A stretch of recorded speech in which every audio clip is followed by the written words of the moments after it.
welcome back. Thank you for joining me. And on my own tonight, so we're doing a deep dive. The other boys having a grand night in, takeaway in a film for one, and Saturday night TV with the rents for the other. So here's the big stack. He's been running around and he's just kind of taking back the Russian cities, but we're just kind of going back in and taking them back. So I'll take Voronezh or whatever and come back down to take Volgograd behind him. Just going to do a bit of extra land grabbing, just baiting him as well on the chat, saying that I'm going for Moscow and there's nothing you can do about it. So he's going to go back for Moscow. So he's just going round and round in a circle, buying us absolutely tons of time. And there's actually one main battle tank and a naval troop there, which Jonathan's been going after with his strikes. So that's really good. He's been taking minimal damage. So I'm just managing the situation, seeing if I can sneak around the back and take Moscow while he's kind of there. Might come after me.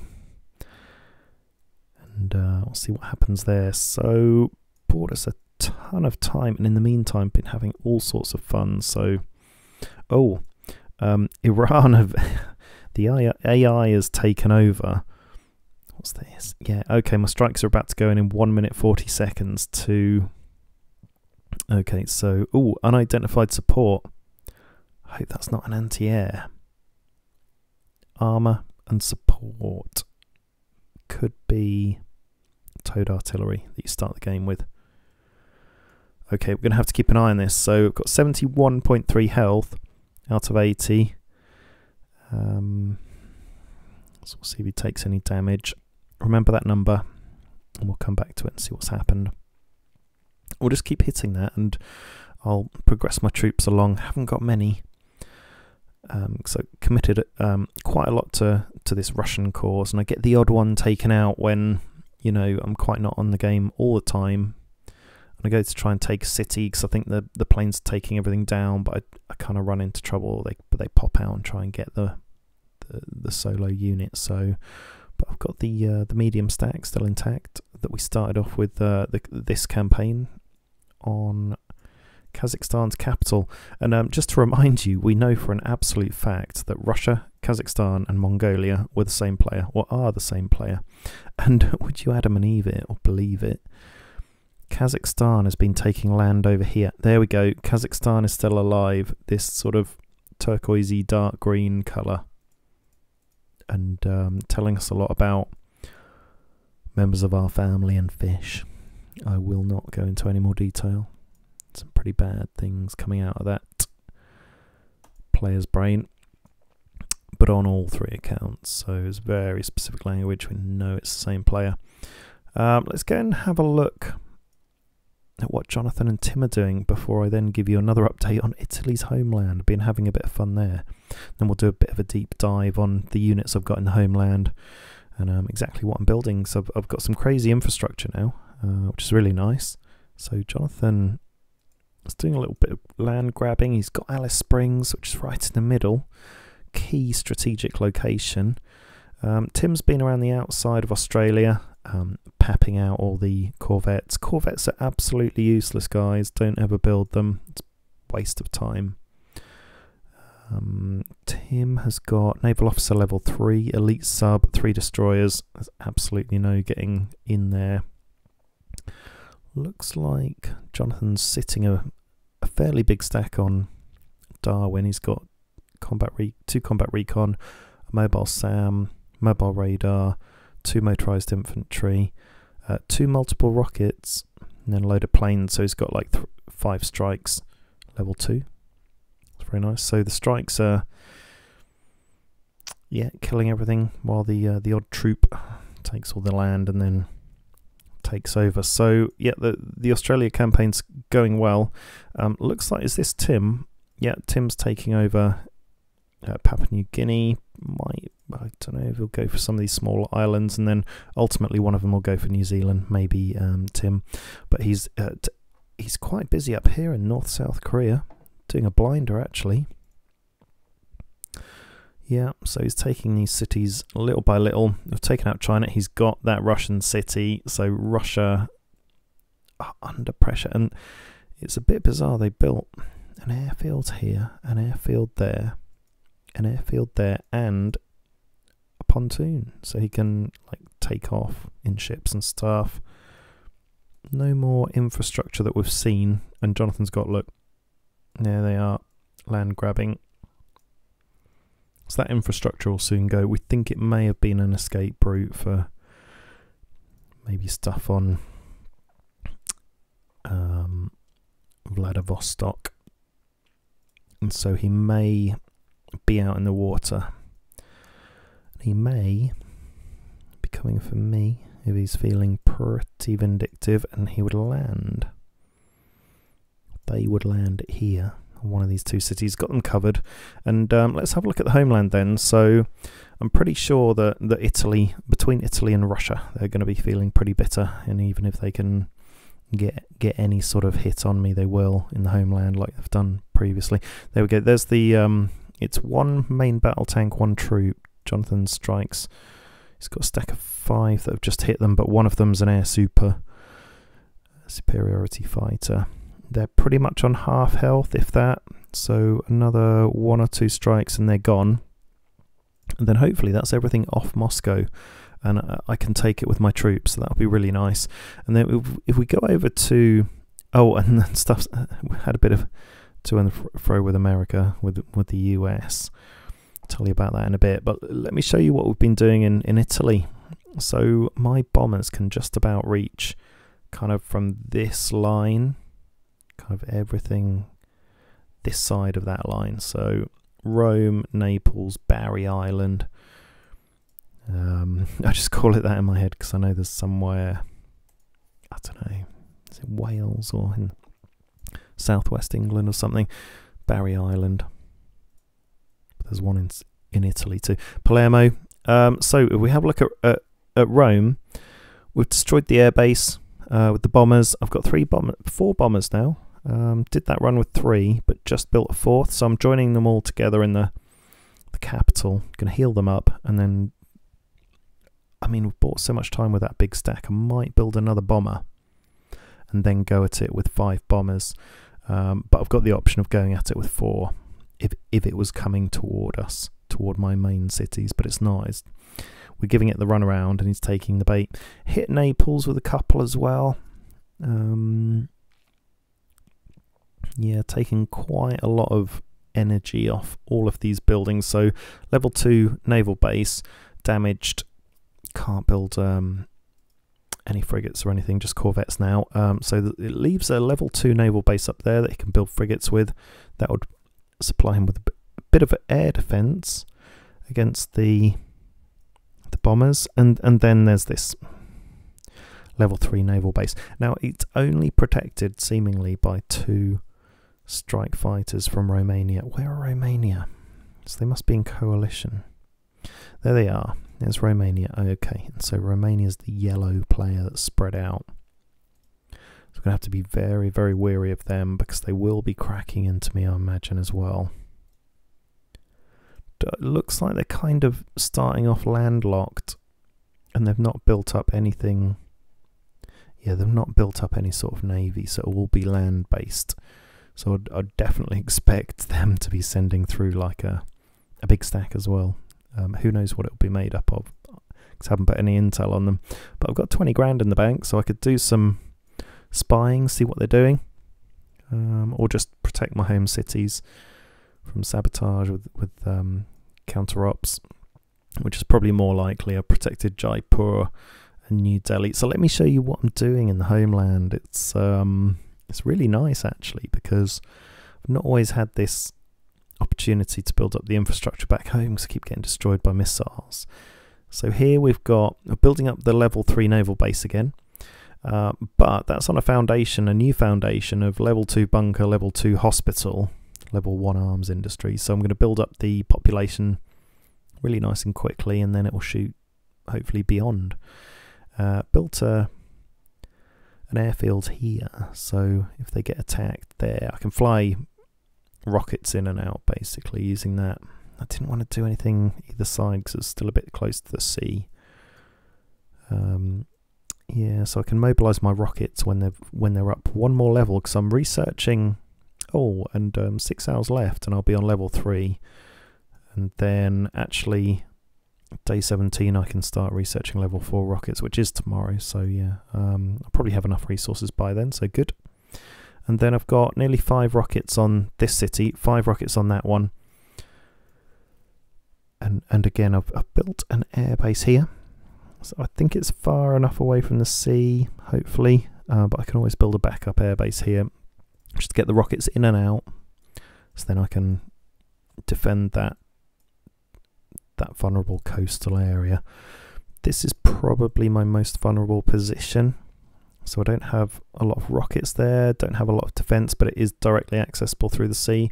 It's not home city, but they can access it and go bang into 2 home cities and the capital. So that's the weakest area, but equally I can fly stuff back to the capital once it's leveled up another level, or I can just like move stuff to the capital, hopefully on speed before they can get through.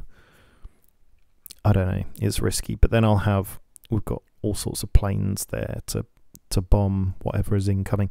Here are the bombers coming back. One there that hit the capital of Italy, took out the airport, and there's 2 there that hit the one sort of the city sort of south east of the capital of Italy, of Rome, and took out that sort of level 2 naval base. And they're joining up with this newly made bomber here, and if I show you the infrastructure, it's incredible. So I've got a level 3 recruiting office now, level 3 hospital, level 3 airbase, and the recruiting office means I can build the heavy bombers quicker. I've got another one in 14 hours, that will make a stack of 5, but I've got 4 already, and I could combine one with an air superiority fight to give them a bit more resilience against attack, which I could do because there's those 2 strike fighters. Oh yeah. In Italy, that could be a good move, so I might do that and go on a bombing run. So here, Palermo, there's 2 strike fighters from Romania hovering over Palermo.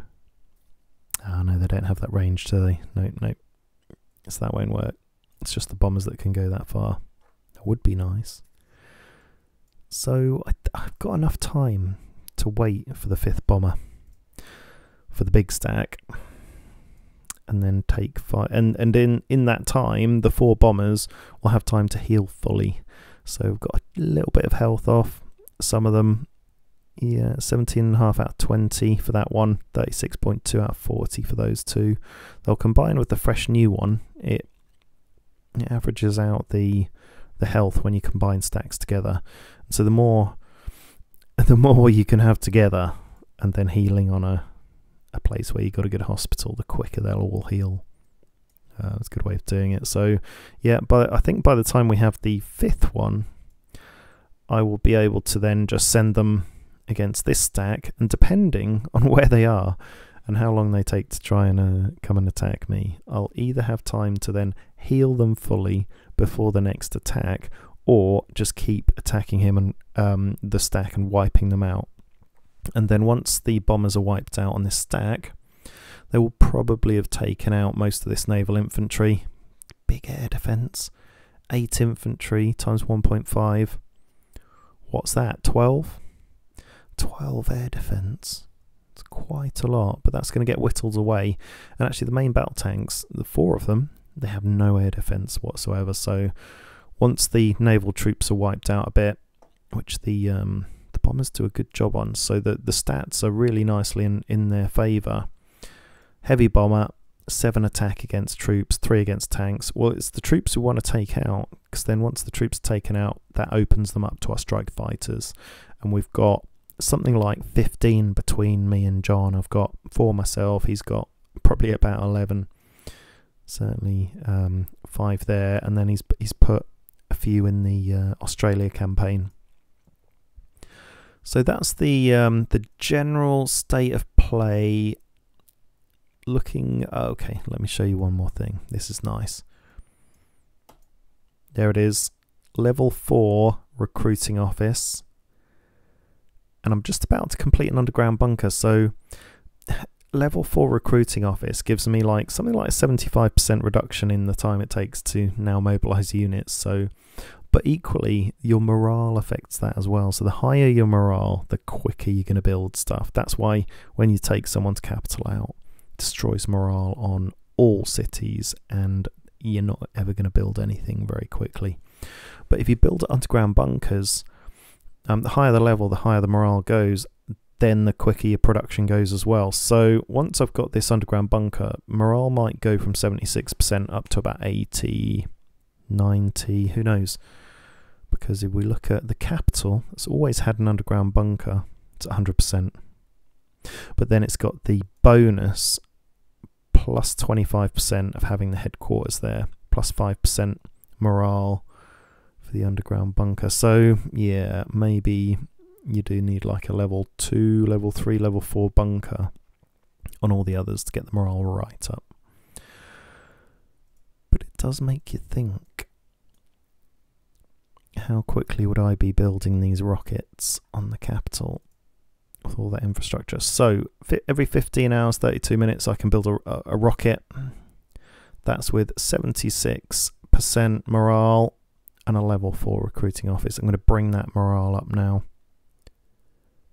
Yes, sorry. I'm going to try and build a level 5 army base there at some point as well. A bit low on components. I'm certainly using all my resources. Keep giving excess electronics to Jonathan, but I might need to just hold some back now. Getting quite low on 800.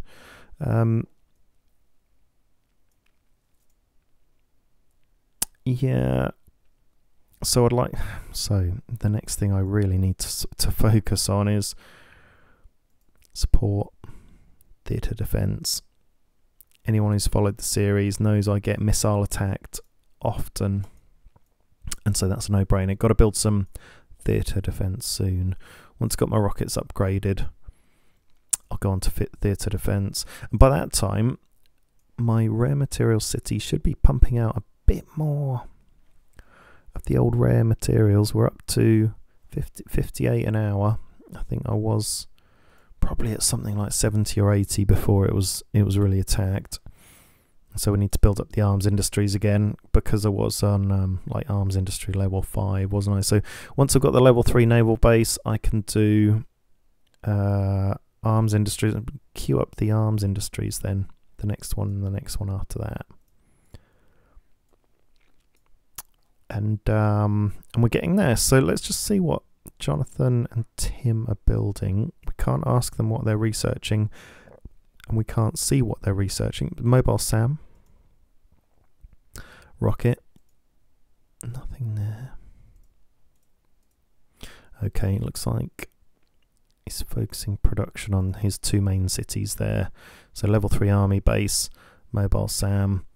He must have a level 4, yeah. Rockets. He's got level 2 recruiting office, level 2 recruiting office. So he's building a big stack on the land. Possibly it's near Russia. Not a lot defending his home cities.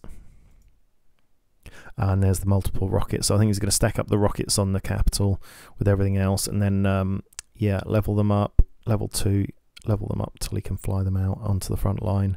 So that makes sense. Tim, wow, I mean, he's got 5 level 2 naval patrol aircraft, and he's got boats everywhere. They're not all here. You've seen the stack with his naval officer attacking Australia, and on his homeland he's got 2 attack submarines. He's got destroyer that's taken a bit of damage. Don't know what that was from. Attack submarine, elite submarine, attack submarine times 2 down here. So he's very, very well defended. Oh dear, I can't show you these. We've got some new messages from Kazakhstan. I can't show you them because they're really bad. They're really, really bad. So can't show you them because there's some young people watching this. So just think about what you do in a game and who might see it. how that might make them feel, and keep it real, you know, keep it clean. There's no need, but we find it quite funny, but some people might not. Okay, well, that's State of Play, and I've been all by myself, live and direct. Thank you for watching. See you in the next episode. Over and out.